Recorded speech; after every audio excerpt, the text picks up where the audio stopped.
Ini adalah sebuah karya epik yang mengisahkan kehidupan, petualangan, dan pertempuran bajak laut yang menantang aturan dan menjalani hidup bebas di tengah lautan yang luas. Melalui 10 bab yang menggambarkan perjalanan legendaris ini, pembaca dibawa untuk mengeksplorasi dunia yang penuh dengan harta karun tersembunyi, perang sengit, serta aliansi dan pengkhianatan di antara bajak laut. Kisah ini menggambarkan bagaimana para bajak laut, yang dikenal karena keberanian dan kekejaman mereka, berjuang untuk kebebasan mereka sambil menghadapinya dengan berbagai tantangan dan ancaman dari angkatan laut, sesama bajak laut, serta kekuatan yang lebih besar di dunia maritim. Mari kita lanjut ke cerita lengkapnya. Bajak laut, yang dikenal sebagai perompak laut atau perompak, telah ada sejak zaman kuno, muncul sebagai kelompok yang beroperasi di laut dengan tujuan merampas kapal dan harta benda.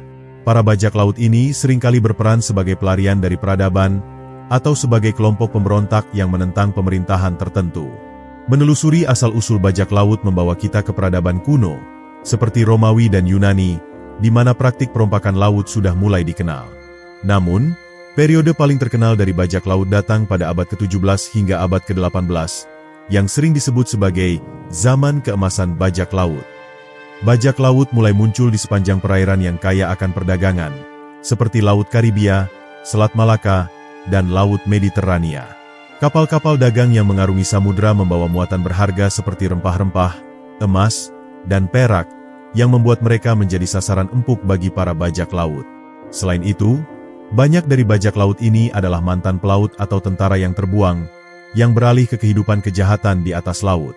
Salah satu alasan mengapa bajak laut begitu terkenal, adalah karena mereka seringkali dianggap sebagai simbol kebebasan. Mereka tidak terikat oleh hukum atau aturan yang mengatur kehidupan di darat. Kapal bajak laut, seperti yang dilambangkan oleh bendera hitam dengan gambar tengkorak dan tulang bersilang, menjadi simbol pemberontakan terhadap otoritas dan pemerintah yang dianggap menindas. Selama zaman keemasan, banyak nama besar muncul, seperti Edward Teach, yang lebih dikenal sebagai Blackbeard, dan Henry Morgan, seorang bajak laut yang akhirnya mendapatkan gelar kesatria. Keberanian mereka dalam merampas kapal dan pulau-pulau kecil menjadi legenda yang diceritakan turun-temurun. Meskipun para bajak laut ini seringkali digambarkan sebagai penjahat, banyak yang menganggap mereka sebagai pahlawan yang menantang sistem yang korup. Namun, kehidupan bajak laut juga penuh dengan kekerasan, pengkhianatan, dan pengorbanan. Tidak jarang terjadi pertempuran sengit antara kapal bajak laut dan angkatan laut yang berusaha memberantas perompakan. Meskipun banyak bajak laut yang terkenal karena keberanian mereka, banyak pula yang akhirnya ditangkap atau dibunuh dalam aksi mereka. Begitu banyak kisah tragis yang menyelimuti kehidupan mereka, dengan akhir yang seringkali berakhir di tiang gantungan atau dalam tahanan. Bajak laut memiliki kode etik mereka sendiri yang mengatur kehidupan di kapal. Setiap anggota kru bajak laut, yang terdiri dari berbagai latar belakang, memiliki hak suara dalam keputusan penting, seperti pembagian hasil rampasan. Dalam hal ini, bajak laut juga memiliki sistem demokratis yang mungkin tidak dimiliki oleh negara atau kerajaan pada masa itu. Para pemimpin bajak laut, seperti kapten, dihormati, tetapi mereka tidak memerintah dengan tangan besi seperti monarki atau pejabat pemerintah. Pada akhir abad ke-18, kekuatan angkatan laut kerajaan-kerajaan besar mulai meningkat, dan perompakan laut secara efektif diberantas. Namun, meskipun bajak laut menjadi lebih sedikit, nama-nama mereka tetap hidup dalam legenda, cerita, dan film. Seiring dengan perkembangan zaman, gambaran tentang bajak laut pun berubah. Mereka tidak lagi hanya digambarkan sebagai penjahat, tetapi juga sebagai simbol dari pemberontakan, kebebasan, dan petualangan. Seiring waktu, bajak laut menjadi topik yang sangat menarik bagi penulis dan pembuat film. Dengan dunia yang luas dan penuh misteri, laut merupakan tempat yang sempurna untuk menggali cerita-cerita penuh ketegangan dan petualangan. Dalam film dan buku, bajak laut digambarkan dengan segala macam karakter, mulai dari yang jahat dan kejam hingga yang penuh dengan jiwa petualang dan cita-cita besar. Banyak orang yang terpesona oleh ide bajak laut yang hidup bebas di lautan, bertarung untuk kekayaan dan kehormatan, serta menjalani kehidupan yang penuh dengan risiko. Beberapa orang bahkan menganggap mereka sebagai pahlawan romantis yang melawan sistem yang ada. Walaupun zaman bajak laut klasik sudah berakhir, pengaruhnya masih sangat kuat dalam budaya pop dan tetap menjadi bagian penting dari cerita-cerita petualangan laut. Dengan demikian, asal-usul bajak laut tidak hanya berakar dalam sejarah, tetapi juga membentuk pandangan kita tentang kebebasan, pemberontakan, dan kehidupan yang penuh dengan petualangan. Mereka bukan hanya karakter sejarah, tetapi juga simbol dari sesuatu yang lebih besar yang terus menginspirasi banyak orang hingga saat ini. Bajak laut tidak hanya terkenal karena rampasan mereka, tetapi juga karena cara hidup mereka yang sangat berbeda dari masyarakat darat. Kehidupan di kapal bajak laut adalah dunia yang keras, penuh tantangan, namun juga membawa kebebasan yang tak bisa ditemukan di tempat lain. Kapal bajak laut, yang biasanya dilengkapi dengan perlengkapan sederhana namun efisien, menjadi rumah bagi banyak pria dan wanita yang memilih untuk hidup di laut daripada terikat oleh aturan dan norma sosial di daratan. Pagi di kapal bajak laut dimulai lebih awal, dengan kru yang terjaga dan siap untuk menjalankan tugas mereka. Setiap anggota kru memiliki tugas tertentu, seperti menjaga kemudi, memeriksa perlengkapan kapal, atau memelihara senjata. Tidak ada hari libur bagi seorang bajak laut. Kehidupan mereka adalah rutinitas yang dipenuhi dengan kerja keras dan kewaspadaan. Meski begitu, hidup di kapal juga menawarkan kebebasan yang luar biasa, sebuah kebebasan yang sangat dihargai oleh mereka yang telah memilih untuk hidup di luar peraturan yang membatasi. Namun, kehidupan di kapal juga penuh dengan bahaya. Ombak yang tinggi dan cuaca yang tak dapat diprediksi adalah musuh terbesar yang harus dihadapi setiap hari. Banyak bajak laut yang harus bertahan hidup dalam kondisi yang sangat buruk, dengan sedikit makanan dan air yang tersedia. Bahkan dalam kondisi yang buruk, mereka harus tetap melaksanakan tugas mereka untuk memastikan kapal tetap bergerak dan aman. Selain itu, ada juga ancaman dari serangan musuh, baik itu dari kapal perang yang mencoba menghentikan perompakan mereka atau bajak laut lain yang bersaing untuk merebut wilayah atau harta rampasan. Selain itu, meskipun bajak laut sering digambarkan sebagai kelompok yang sangat berbahaya, mereka juga memiliki sistem sosial yang unik. Di kapal bajak laut, kode etik adalah hal yang sangat penting. Setiap anggota kru memiliki hak suara dalam hal-hal yang berkaitan dengan keputusan besar, seperti pertempuran atau pembagian rampasan. Keadilan adalah salah satu prinsip dasar dalam kehidupan bajak laut. Mereka yang melanggar kode etik atau melakukan kesalahan berat akan dihukum dengan sangat tegas, bahkan dengan hukuman mati. Salah satu hal yang membedakan kehidupan di kapal bajak laut adalah cara mereka membagi hasil rampasan. Setiap anggota kru memiliki bagian tertentu dari harta yang mereka rampas, yang disebut share.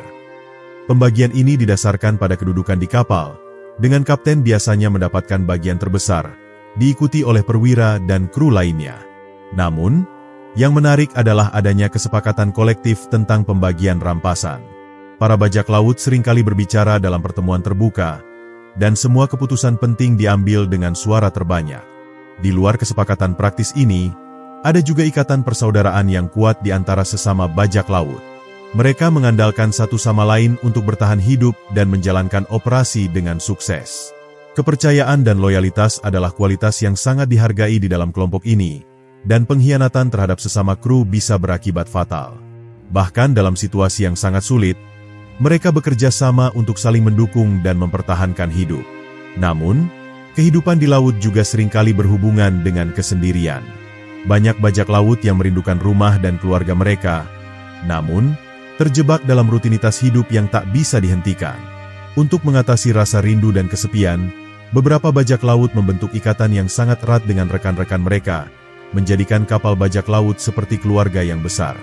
Ada juga yang menemukan pelipur lara dalam bentuk alkohol atau perjudian, yang seringkali menjadi cara mereka untuk melepaskan tekanan dan stres. Selain itu, banyak bajak laut yang menjalin hubungan dengan penduduk lokal di pulau-pulau yang mereka kunjungi. Terkadang, hubungan ini bersifat romantis, namun seringkali juga berhubungan dengan transaksi perdagangan atau pertukaran informasi. Dalam beberapa kasus, bajak laut memiliki tempat-tempat persembunyian di pulau-pulau terpencil, tempat mereka menyimpan harta rampasan dan bertemu dengan individu yang bisa memberikan informasi atau bantuan logistik. Kehidupan di laut juga melibatkan ancaman dari penyakit. Kapal-kapal bajak laut seringkali tidak memiliki fasilitas medis yang memadai, dan penyakit seperti malaria, tifus, atau infeksi luka bisa menyebar dengan cepat di antara kru. Kematian karena penyakit adalah hal yang umum terjadi di kalangan bajak laut, yang harus menghadapi ancaman ini tanpa bantuan medis yang memadai. Meskipun banyak bajak laut yang hidup dalam kondisi yang keras dan penuh risiko, mereka tetap berjuang untuk mencapai satu tujuan utama, kekayaan. Rampasan besar menjadi simbol kemenangan, dan banyak dari mereka yang bermimpi untuk pensiun setelah mencapai cukup banyak harta. Namun, kehidupan bajak laut adalah kehidupan yang penuh ketidakpastian. Banyak yang tidak pernah mencapai tujuan mereka dan malah menemui ajal di laut, baik karena kecelakaan, penyakit, atau pertempuran. Di sisi lain, meskipun banyak bajak laut yang menjalani kehidupan keras ini, mereka juga memiliki rasa kebanggaan yang tinggi akan diri mereka sendiri. Mereka tidak hanya dilihat sebagai penjahat, tetapi sebagai individu yang berani menantang dunia yang lebih besar. Di dalam dunia mereka adalah para pahlawan, meskipun dunia luar melihat mereka sebagai kriminal yang perlu diberantas.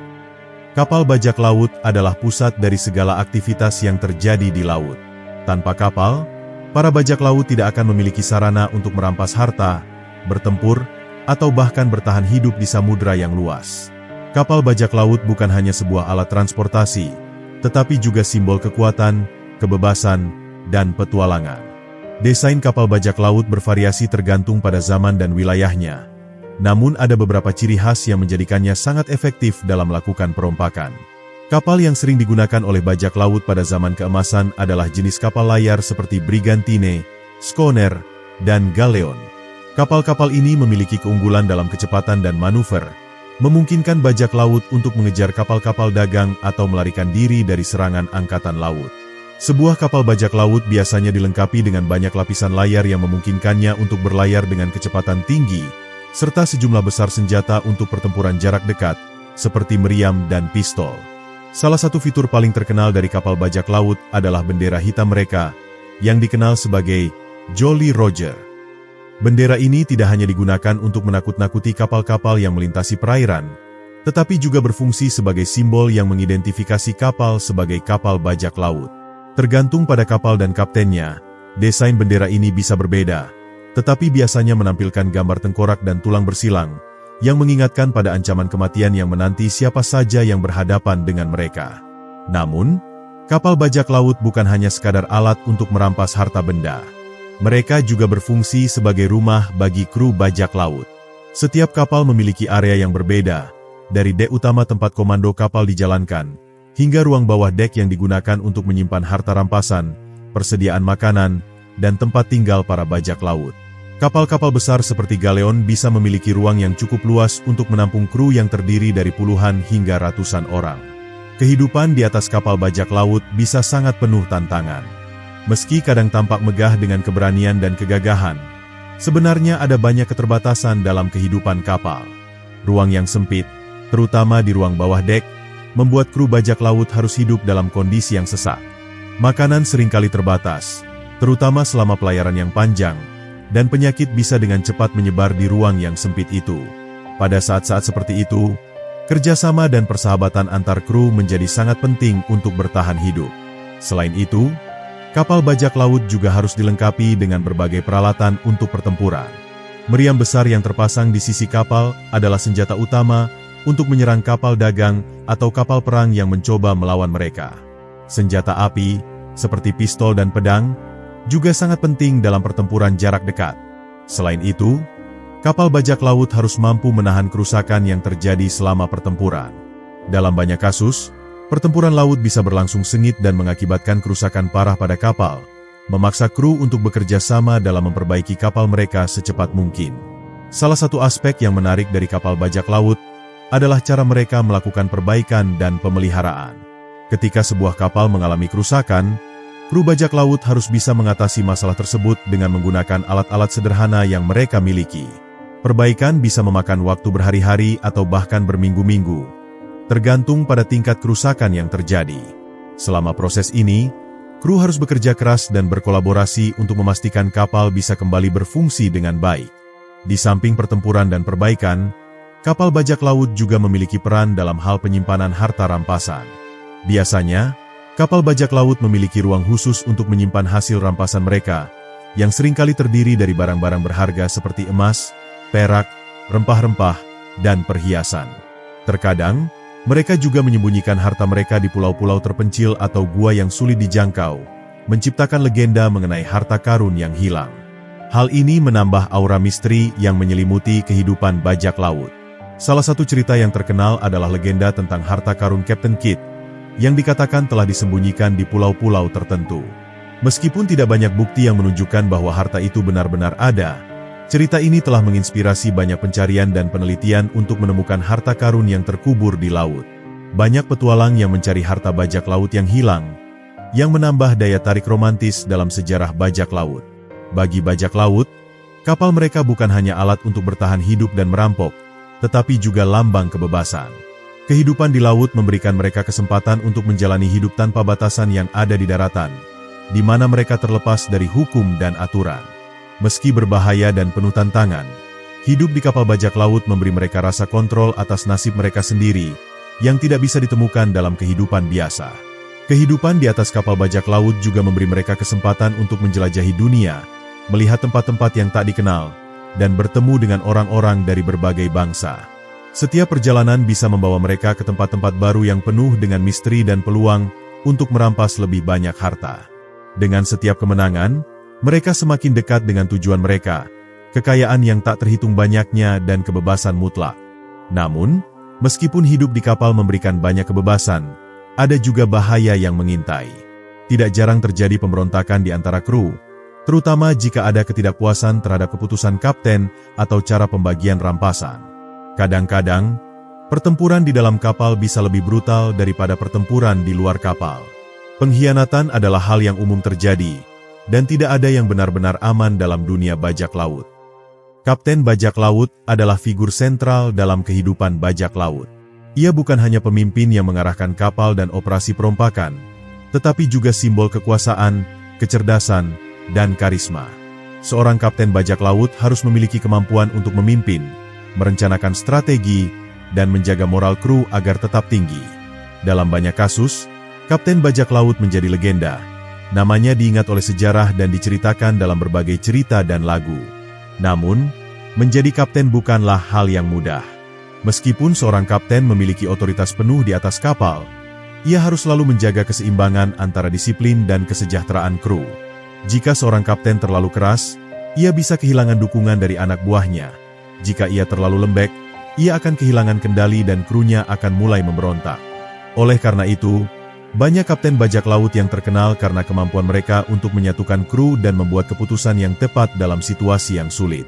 Salah satu ciri khas seorang kapten bajak laut adalah karisma dan kemampuan untuk memberi inspirasi kepada anak buahnya.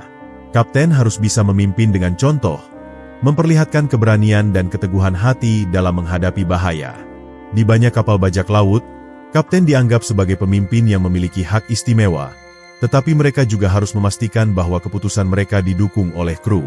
Jika seorang kapten dianggap tidak mampu atau gagal dalam memimpin, bisa jadi ia akan digulingkan dari posisinya. Dalam kehidupan bajak laut, sangat penting untuk membangun kepercayaan antara kapten dan kru. Sebagai pemimpin, kapten harus memastikan bahwa semua anggota kru merasa dihargai dan diberi kesempatan untuk berbicara. Biasanya, keputusan besar, seperti apakah mereka akan menyerang sebuah kapal atau tidak, diambil dalam sebuah rapat kru. Kapten memimpin rapat ini, tetapi suara setiap anggota kru dihargai, dan keputusan diambil dengan suara terbanyak. Ini memberikan rasa keadilan dan partisipasi di antara kru, meskipun kapten tetap memegang kendali terakhir. Beberapa kapten bajak laut terkenal, seperti Blackbeard, Edward Teach, dan Henry Morgan, memiliki reputasi yang menakutkan. Mereka terkenal karena keberanian mereka dalam bertempur dan kecerdikan mereka dalam merencanakan perompakan. Blackbeard, misalnya, dikenal dengan penampilannya yang menakutkan, dengan jambang hitam lebat dan merokok cerutu di medan perang. Ia juga memiliki kebiasaan menakut-nakuti musuh-musuhnya dengan cara yang dramatis, seperti menyalakan sumbu mesiu di rambutnya untuk menciptakan penampilan yang mengerikan.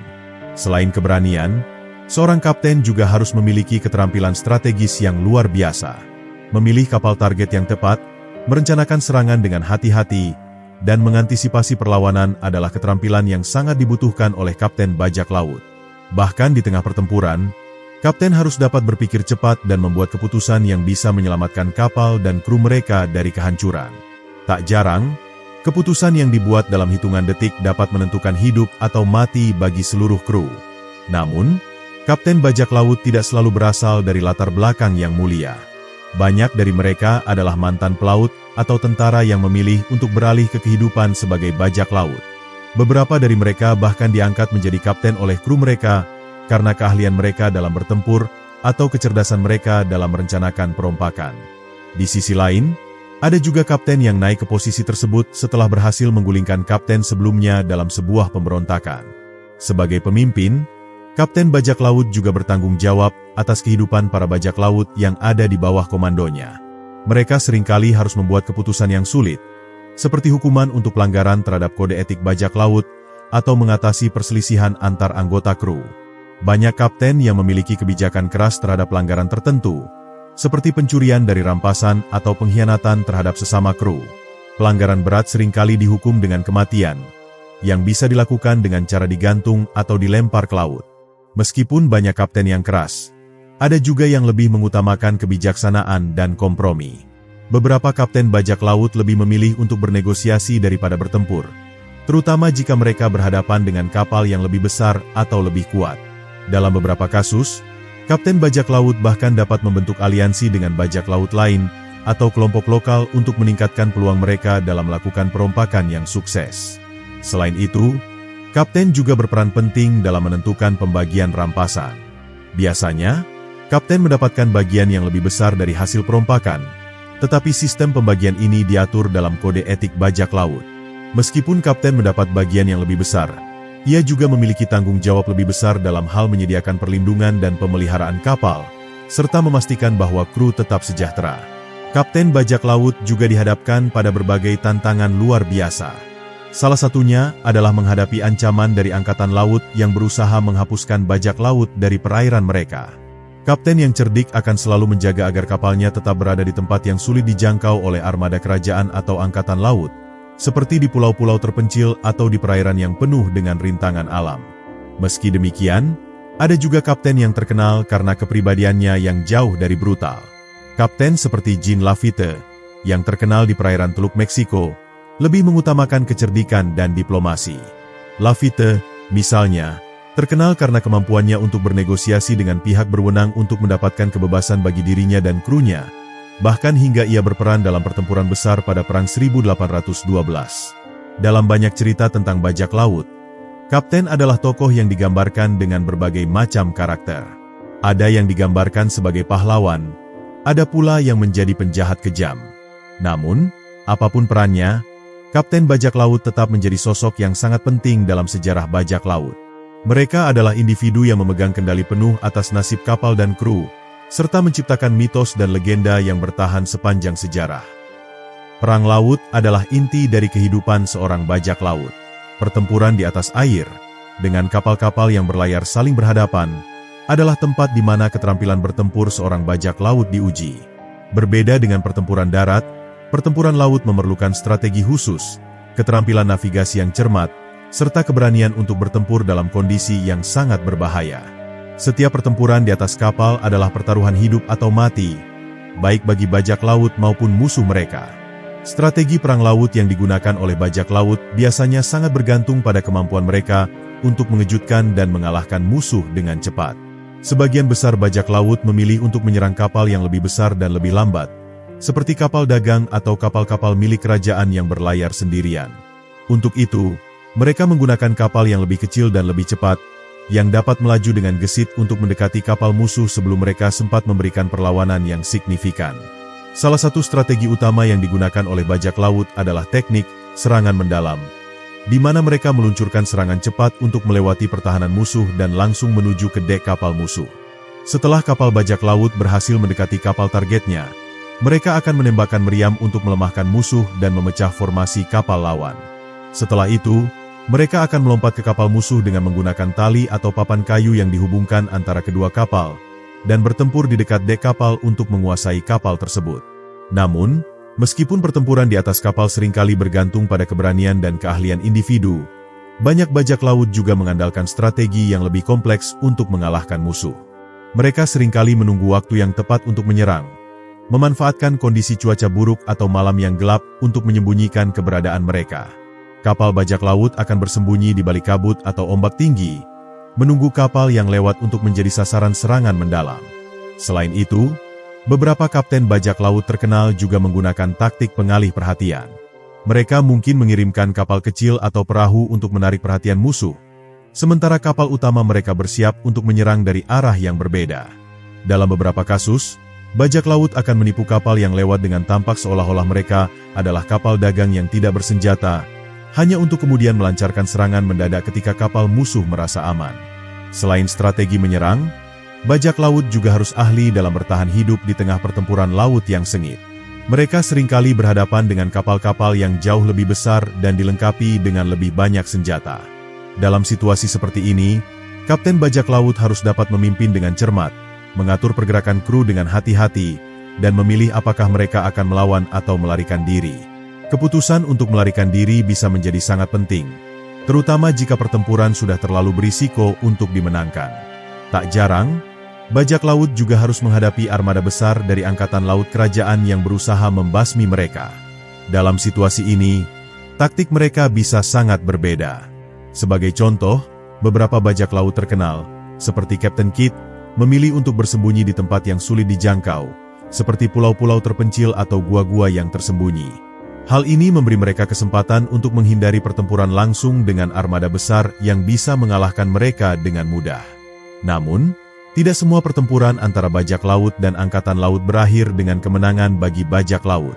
Banyak pertempuran yang berakhir dengan kekalahan besar bagi bajak laut, yang mengakibatkan kapal mereka hancur atau mereka harus ditangkap dan dihukum mati. Meskipun demikian, banyak bajak laut yang tidak pernah menyerah begitu saja. Mereka seringkali melarikan diri ke daerah yang lebih aman, membangun kembali kekuatan mereka, dan kembali ke laut untuk meneruskan kehidupan mereka sebagai bajak laut. Keahlian dalam bertempur di laut juga sangat bergantung pada peralatan yang tersedia.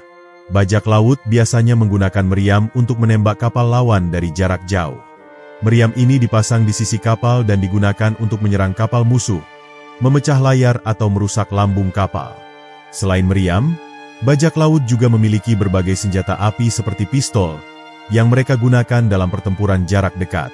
Mereka juga ahli dalam menggunakan pedang dan kapak, yang menjadi senjata utama saat bertempur di atas kapal. Selain senjata, para bajak laut juga harus terampil dalam mengelola kapal mereka. Mengarahkan kapal dalam pertempuran membutuhkan pemahaman yang mendalam tentang navigasi dan pengendalian layar. Dalam pertempuran besar, kapten bajak laut harus mampu memimpin manuver kapal dengan cepat dan tepat, menghindari tembakan meriam musuh dan mengoptimalkan posisi mereka untuk menyerang. Keterampilan ini sangat dihargai di kalangan bajak laut, dan seringkali memisahkan kapten yang berhasil dari yang gagal. Pentingnya taktik dan strategi ini juga diperlihatkan dalam cara bajak laut bertempur di medan perang yang lebih luas. Selama zaman keemasan perompakan, bajak laut seringkali terlibat dalam konflik yang lebih besar, baik melawan angkatan laut kerajaan maupun dalam pertarungan antar kelompok bajak laut. Dalam pertempuran semacam itu, mereka tidak hanya bertempur untuk bertahan hidup, tetapi juga untuk mendapatkan kekayaan yang lebih banyak dan meningkatkan status mereka di kalangan komunitas bajak laut. Salah satu contoh terkenal dari pertempuran laut besar adalah pertempuran antara armada bajak laut yang dipimpin oleh Edward Teach, Blackbeard, dan Angkatan Laut Inggris. Blackbeard menggunakan strategi pengacauan untuk menyerang kapal-kapal yang lebih besar, seringkali menggunakan kapal kecil yang cepat untuk mengelabui musuh dan mengejutkan mereka dengan serangan mendalam. Meskipun Blackbeard terkenal karena keganasannya, ia juga sangat ahli dalam perencanaan dan eksekusi taktik perang laut yang cerdas. Dalam cerita-cerita bajak laut, pertempuran laut menjadi simbol dari kehidupan yang penuh dengan ketegangan, keberanian, dan risiko. Keberhasilan dalam pertempuran laut tidak hanya mengandalkan kekuatan, tetapi juga kecerdikan, ketekunan, dan kemampuan untuk membaca situasi dengan cepat. Bagi bajak laut, pertempuran di laut adalah bagian dari petualangan yang tak terhindarkan, dan hasil dari pertempuran ini akan menentukan nasib mereka di lautan yang luas dan berbahaya. Meskipun sering digambarkan sebagai sosok-sosok yang bebas dan tidak terikat aturan, bajak laut pada kenyataannya memiliki kode etik yang mengatur kehidupan mereka di atas kapal. Kode etik ini dikenal dengan sebutan Articles of Agreement, yang berisi aturan-aturan yang harus dipatuhi oleh semua anggota kru bajak laut.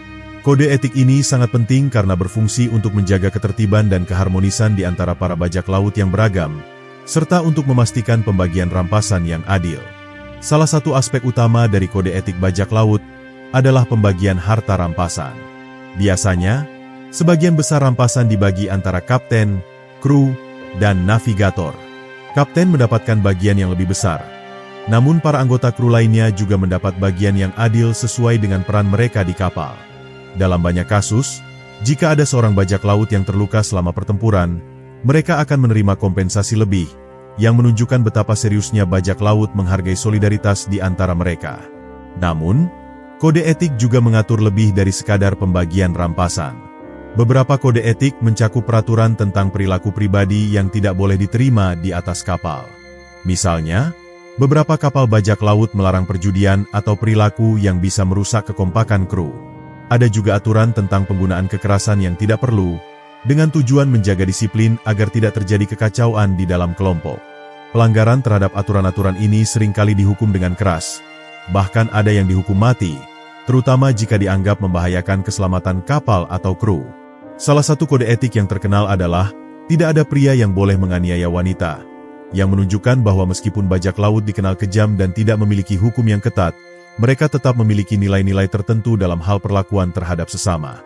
Aturan ini menunjukkan bahwa meskipun dunia bajak laut penuh dengan kekerasan dan pertarungan, ada juga sisi kemanusiaan yang tidak ingin mereka hilangkan. Selain itu, kode etik bajak laut juga mengatur bagaimana kru harus berperilaku selama pertempuran. Jika kapal bajak laut menyerang kapal lain, semua anggota kru harus siap untuk bertempur. Tidak ada pengecualian, dan siapapun yang gagal bertempur atau mencoba untuk melarikan diri dari pertempuran dapat dihukum berat. Di sisi lain, jika seorang bajak laut terluka atau terbunuh dalam pertempuran, kru lain akan dihormati dengan memberikan mereka bagian dari rampasan atau kompensasi lain. Namun, meskipun ada kode etik yang mengatur kehidupan mereka, bajak laut juga dikenal karena sifat mereka yang sangat bebas. Mereka seringkali memilih untuk hidup di luar hukum yang ada, terutama hukum yang diterapkan oleh kerajaan atau negara. Keinginan untuk hidup tanpa terikat aturan-aturan yang membatasi menjadi alasan utama mengapa banyak orang memilih untuk bergabung dengan kehidupan bajak laut, meskipun risiko dan bahaya yang mereka hadapi sangat tinggi. Bajak laut juga dikenal memiliki sistem demokrasi yang tidak biasa dalam pengambilan keputusan di atas kapal. Meskipun kapten memiliki kekuasaan yang lebih besar, setiap anggota kru memiliki hak untuk memberikan suara dalam rapat kru, terutama ketika keputusan penting perlu diambil. Misalnya, ketika ada keputusan besar seperti apakah mereka akan menyerang sebuah kapal atau membagi hasil rampasan, suara kru sangat diperhitungkan. Hal ini memberi bajak laut rasa kebersamaan dan persaudaraan, yang membuat mereka lebih setia kepada kapten mereka, meskipun mereka hidup dalam dunia yang penuh dengan ketidakpastian dan bahaya. Salah satu contoh kode etik yang paling terkenal adalah kode etik yang diterapkan oleh Pirate Republic, yang didirikan di Nassau, Bahama, pada abad ke-18. Dalam komunitas ini, bajak laut mengatur kehidupan mereka dengan cara yang mirip dengan sistem politik yang ada pada waktu itu, dengan aturan yang ditetapkan untuk memastikan kebebasan, keadilan, dan keberhasilan mereka dalam menjalankan kehidupan bajak laut. Aturan-aturan ini mencakup pembagian rampasan, hak untuk memilih kapten, dan perlindungan terhadap hak-hak individu, seperti hak untuk mendapatkan bagian dari hasil rampasan sesuai dengan peran mereka. Namun, kehidupan bajak laut dengan kode etik yang ketat ini tidak selalu berarti bahwa mereka hidup dalam kedamaian. Kehidupan bajak laut selalu penuh dengan konflik, baik antar bajak laut maupun dengan pihak berwenang. Pemberontakan terhadap kapten atau pelanggaran terhadap kode etik seringkali terjadi, dan jika tidak dihentikan dengan tegas, bisa menyebabkan kerusakan besar dalam kelompok. Dalam beberapa kasus, pemberontakan ini berujung pada pertarungan sengit di atas kapal, dengan beberapa anggota kru yang saling bertempur untuk mendapatkan kendali. Salah satu aspek lain yang tercantum dalam kode etik bajak laut adalah aturan tentang bagaimana menghadapi harta rampasan yang ditemukan. Beberapa kode etik mengharuskan bahwa rampasan dibagi dengan adil antara semua anggota kru, sementara beberapa kode lainnya mungkin memberi hak lebih kepada kapten dan navigator. Harta yang ditemukan di laut atau di pulau-pulau yang jauh dari peradaban seringkali menjadi sumber kekayaan yang besar, dan keputusan mengenai bagaimana membagikan harta ini sangat krusial untuk menjaga kepercayaan dan solidaritas kru bajak laut. Secara keseluruhan, meskipun bajak laut terkenal karena sifat liar dan bebas mereka juga memiliki sistem sosial dan aturan yang mengatur kehidupan mereka di atas kapal. Kode etik ini menjadi landasan bagi kehidupan mereka yang penuh dengan petualangan dan bahaya. Kode etik ini juga menunjukkan bahwa meskipun dunia bajak laut penuh dengan kekerasan, perampokan, dan pengkhianatan, ada nilai-nilai tertentu yang dijunjung tinggi oleh mereka, seperti kebersamaan, keadilan, dan rasa hormat terhadap sesama kru. Kehidupan sehari-hari seorang bajak laut tidak hanya dipenuhi dengan pertempuran dan perampokan, tetapi juga dengan rutinitas yang seringkali monoton dan penuh risiko. Di atas kapal, bajak laut menghabiskan sebagian besar waktu mereka dalam perjalanan, berlayar dari satu tempat ke tempat lain, mencari kapal dagang untuk diserang atau pulau-pulau terpencil untuk dijadikan tempat persembunyian. Meskipun mereka menikmati kebebasan yang datang dengan hidup di luar hukum, mereka juga harus menghadapi tantangan besar yang datang dengan kehidupan di laut yang keras dan tak terduga. Salah satu rutinitas sehari-hari yang paling umum bagi bajak laut adalah pengelolaan kapal. Sebagai pelaut, mereka harus memastikan bahwa kapal mereka dalam kondisi baik, siap untuk berlayar kapan saja. Kru bajak laut bertugas untuk menjaga agar layar kapal terpasang dengan baik, memastikan bahwa perlengkapan navigasi bekerja dengan baik, dan memperbaiki bagian-bagian kapal yang rusak. Dalam kehidupan yang penuh dengan risiko, kerusakan pada kapal bisa berakibat fatal, sehingga setiap anggota kru harus terampil dalam menjaga kapal tetap berfungsi dengan baik, terutama selama perjalanan panjang dan penuh tantangan. Selain itu, kehidupan di kapal bajak laut juga melibatkan banyak pekerjaan fisik yang berat.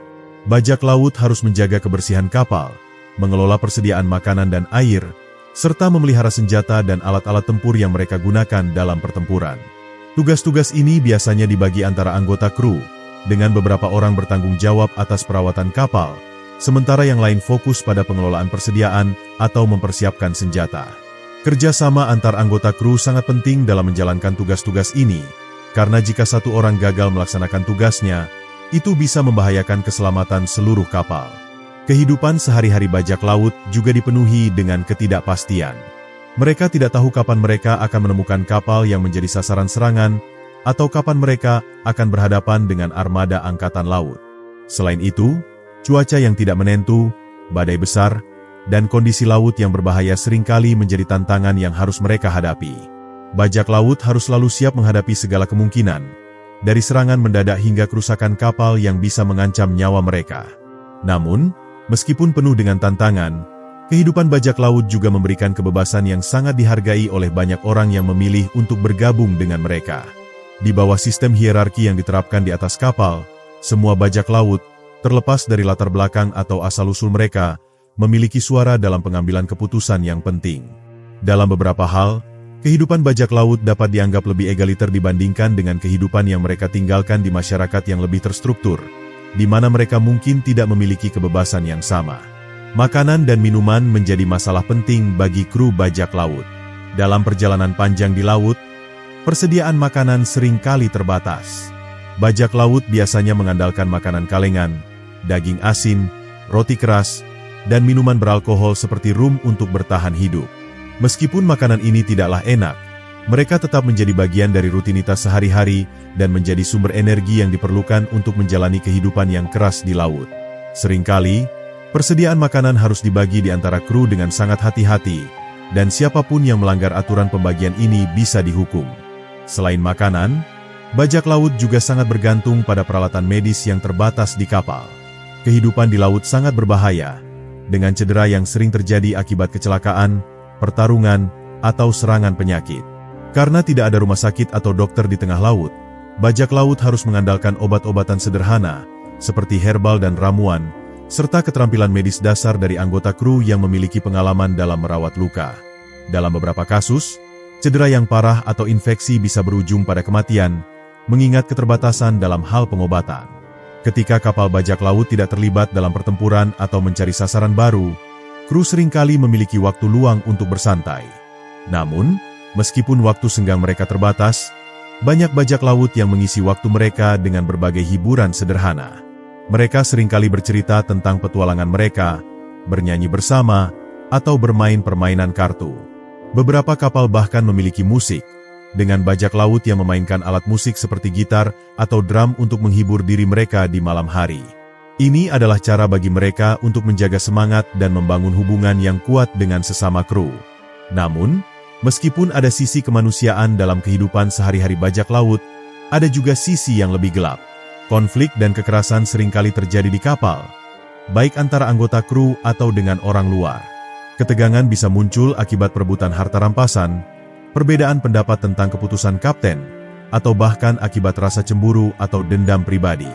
Untuk menjaga agar konflik ini tidak merusak kelompok, bajak laut memiliki aturan yang sangat tegas, dan pelanggaran terhadap aturan tersebut seringkali dihukum dengan keras, bahkan dengan hukuman mati. Kehidupan sehari-hari bajak laut juga seringkali diwarnai oleh pencarian akan harta karun.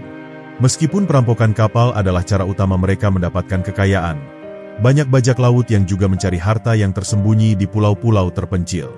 Harta karun yang terkubur di pantai atau di gua-gua yang tersembunyi menjadi legenda di kalangan bajak laut.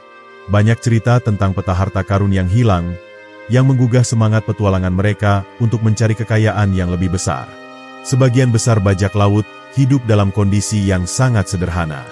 Meskipun mereka bisa mendapatkan kekayaan besar setelah merampok kapal atau menemukan harta karun, banyak dari mereka yang memilih untuk tetap hidup dengan cara yang sederhana.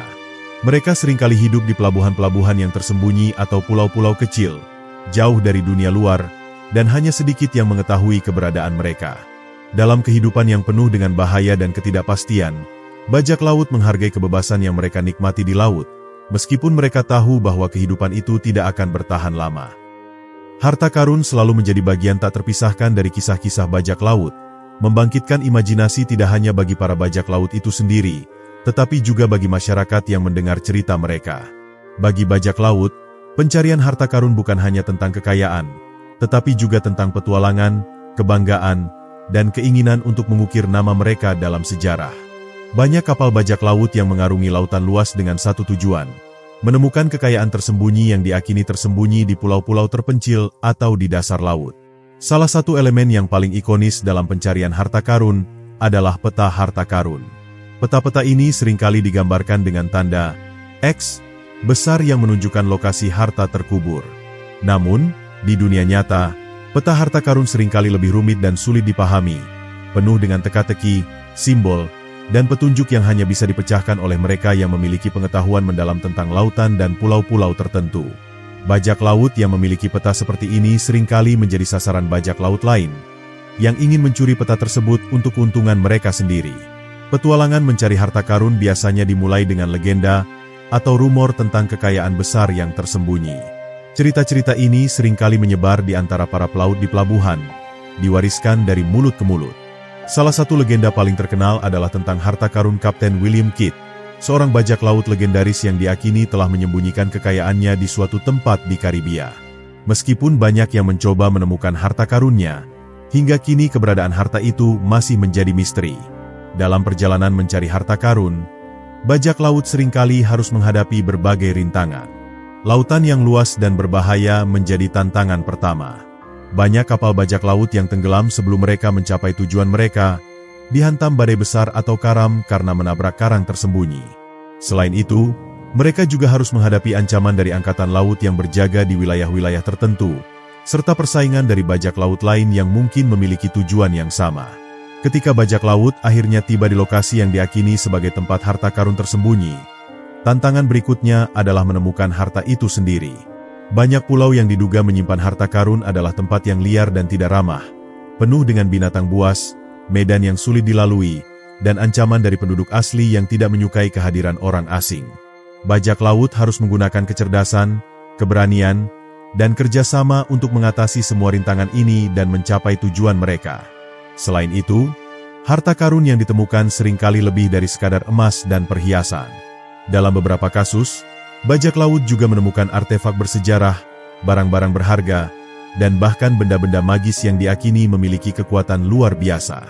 Cerita tentang harta karun yang dikutuk atau dilindungi oleh roh-roh penjaga seringkali menjadi bagian dari mitos bajak laut, menambah elemen misteri dan bahaya dalam pencarian mereka. Namun, pencarian harta karun tidak selalu berakhir dengan keberhasilan. Banyak bajak laut yang menghabiskan seluruh hidup mereka mencari kekayaan yang tidak pernah mereka temukan. Dalam beberapa kasus, mereka bahkan kehilangan segalanya dalam prosesnya, termasuk kapal, kru, dan nyawa mereka sendiri. Meski demikian, daya tarik harta karun tetap tidak bisa ditolak, dan banyak bajak laut yang rela mengambil risiko besar untuk mengejarnya. Kisah-kisah tentang harta karun juga menjadi inspirasi bagi generasi berikutnya, baik di kalangan bajak laut maupun masyarakat umum. Banyak pelaut muda yang bergabung dengan kehidupan bajak laut dengan harapan menemukan kekayaan besar dan mengubah nasib mereka. Di sisi lain, cerita-cerita ini juga mengilhami penulis, penyair, dan seniman untuk menciptakan karya-karya yang mengabadikan legenda bajak laut dan harta karun mereka. Selain petualangan mencari harta karun, ada juga aspek moral yang seringkali dipertanyakan dalam cerita-cerita ini. Beberapa bajak laut yang menemukan harta karun memilih untuk menyembunyikannya kembali, baik untuk melindungi harta itu dari orang lain, atau untuk memastikan bahwa kekayaan itu tidak jatuh ke tangan yang salah. Tindakan ini menunjukkan bahwa meskipun bajak laut seringkali digambarkan sebagai sosok yang serakah, mereka juga memiliki sisi lain yang lebih kompleks dan tidak selalu mementingkan diri sendiri. Namun, sebagian besar cerita tentang harta karun tetap menjadi legenda, tanpa bukti nyata yang dapat mendukung keberadaan mereka. Hal ini menambah daya tarik kisah-kisah ini, karena misteri yang menyelimuti mereka memicu imajinasi dan semangat petualangan.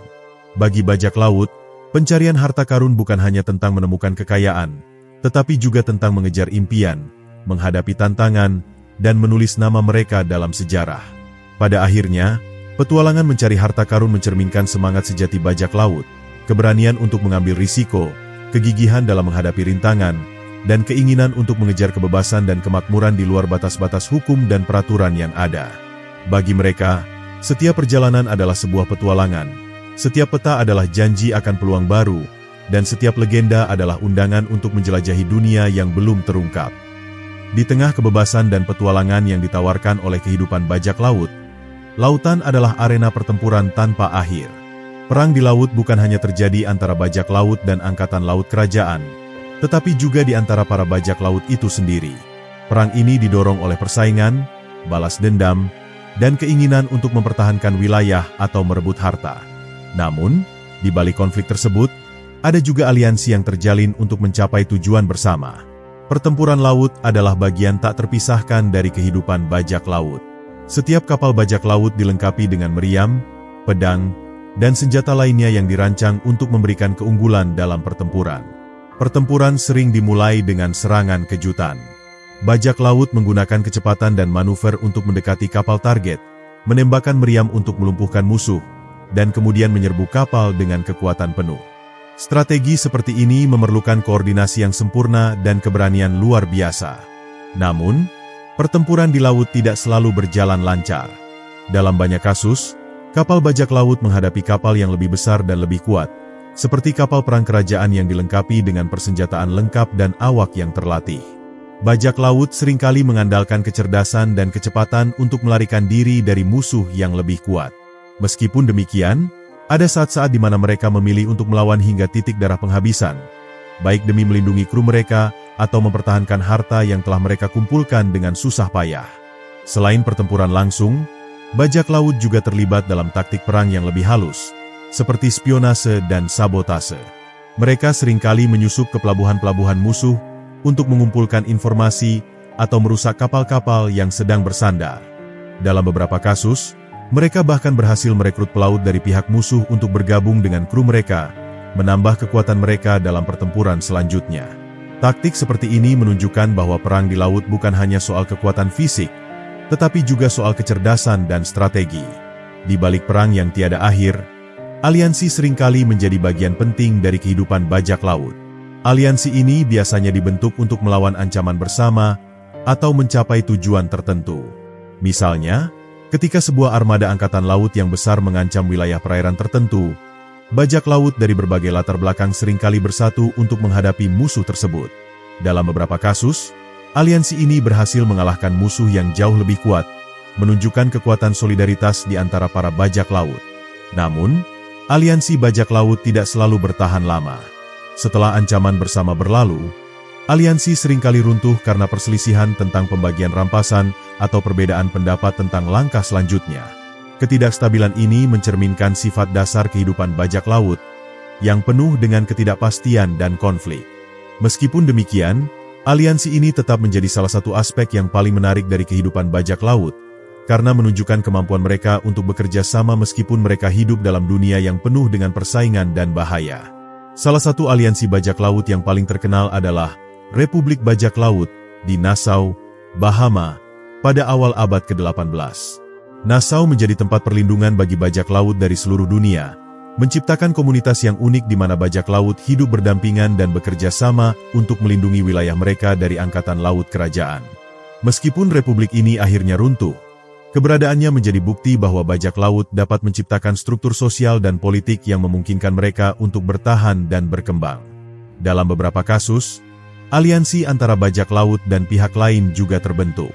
Misalnya, selama masa perang antara kerajaan-kerajaan besar di Eropa, beberapa kerajaan menggunakan jasa bajak laut sebagai privateer atau perompak sah. Sebagai privateer, bajak laut diberi izin resmi untuk menyerang kapal musuh kerajaan yang memberi mereka surat izin tersebut. Meskipun tindakan ini secara teknis adalah perompakan, bajak laut yang menjadi privateer dianggap sebagai pahlawan oleh kerajaan mereka, menunjukkan bagaimana garis antara bajak laut dan pelaut resmi seringkali kabur. Namun, aliansi seperti ini tidak selalu berakhir dengan baik. Banyak bajak laut yang merasa dikhianati oleh kerajaan yang mereka layani, terutama ketika kerajaan tersebut memutuskan untuk menghentikan izin privateer mereka dan menganggap mereka sebagai kriminal. Dalam beberapa kasus, bajak laut yang sebelumnya bekerja untuk kerajaan akhirnya kembali ke kehidupan bajak laut tradisional, kali ini dengan dendam terhadap mantan majikan mereka. Selain konflik dengan angkatan laut kerajaan, bajak laut juga harus menghadapi ancaman dari kelompok bajak laut lainnya. Persaingan antar kelompok seringkali berujung pada perang yang brutal, dengan setiap kelompok berusaha untuk merebut wilayah atau harta satu sama lain. Konflik semacam ini tidak hanya terjadi di laut, tetapi juga di pelabuhan-pelabuhan yang menjadi tempat berkumpulnya bajak laut. Perselisihan tentang pembagian rampasan atau kontrol atas rute perdagangan seringkali menjadi pemicu perang antar bajak laut. Namun, di tengah semua konflik dan perang ini, ada juga momen-momen persaudaraan dan solidaritas yang menguatkan ikatan di antara para bajak laut. Dalam menghadapi ancaman bersama atau merayakan kemenangan besar, bajak laut seringkali menunjukkan sisi kemanusiaan mereka yang jarang terlihat dalam kehidupan sehari-hari. Mereka berbagi makanan, minuman, dan cerita, menciptakan kenangan yang akan terus hidup dalam legenda bajak laut.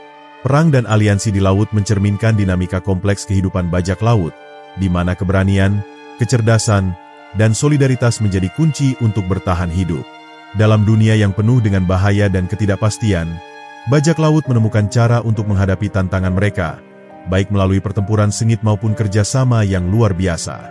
Meskipun sering digambarkan sebagai penjahat dan perompak, bajak laut adalah simbol dari semangat kebebasan dan keberanian, yang terus menginspirasi cerita-cerita tentang petualangan di lautan luas.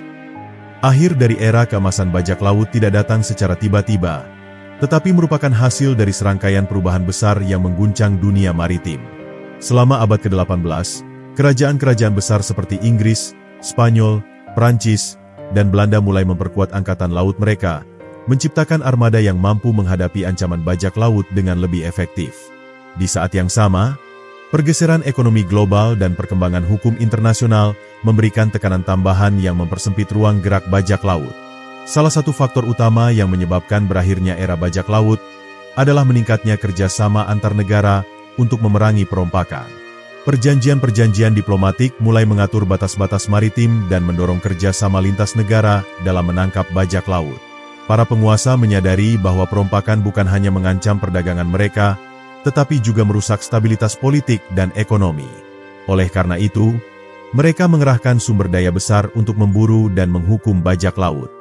Pengadilan dan hukuman publik menjadi bagian dari strategi untuk mengakhiri dominasi bajak laut.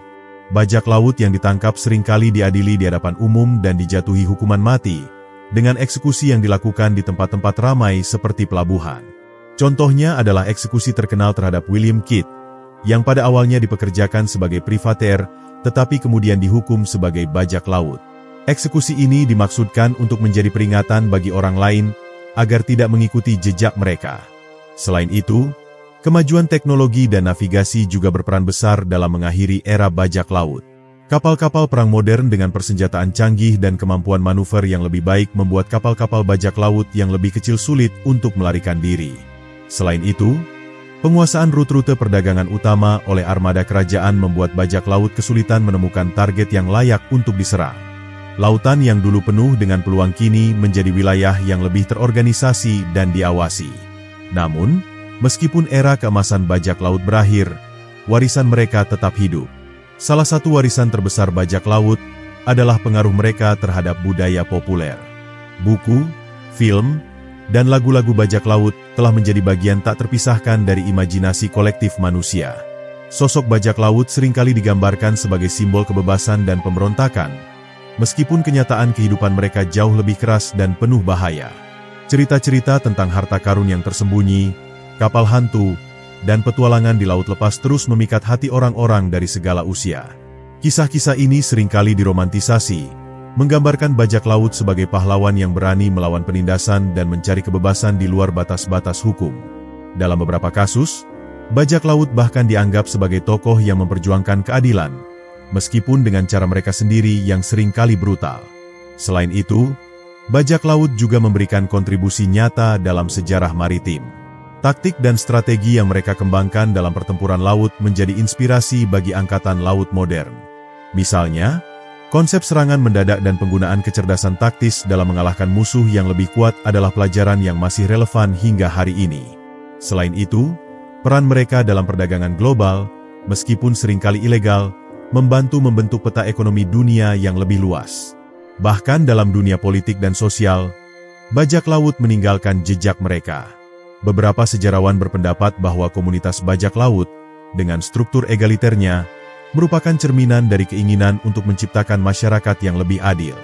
Meskipun pendekatan mereka jauh dari sempurna, gagasan tentang kebebasan, persamaan, dan hak untuk memilih pemimpin adalah nilai-nilai yang relevan hingga hari ini. Namun, warisan bajak laut juga membawa sisi gelap. Perompakan modern, meskipun berbeda dari bajak laut era keemasan, tetap menjadi ancaman besar di beberapa bagian dunia. Bajak laut modern seringkali menggunakan teknologi canggih dan taktik yang lebih brutal, menunjukkan bagaimana warisan bajak laut terus berkembang dalam bentuk yang berbeda. Hal ini menjadi pengingat bahwa kehidupan di laut masih penuh dengan tantangan dan konflik, seperti yang terjadi pada masa lalu. Di tengah semua ini, bajak laut tetap menjadi simbol yang ambigu.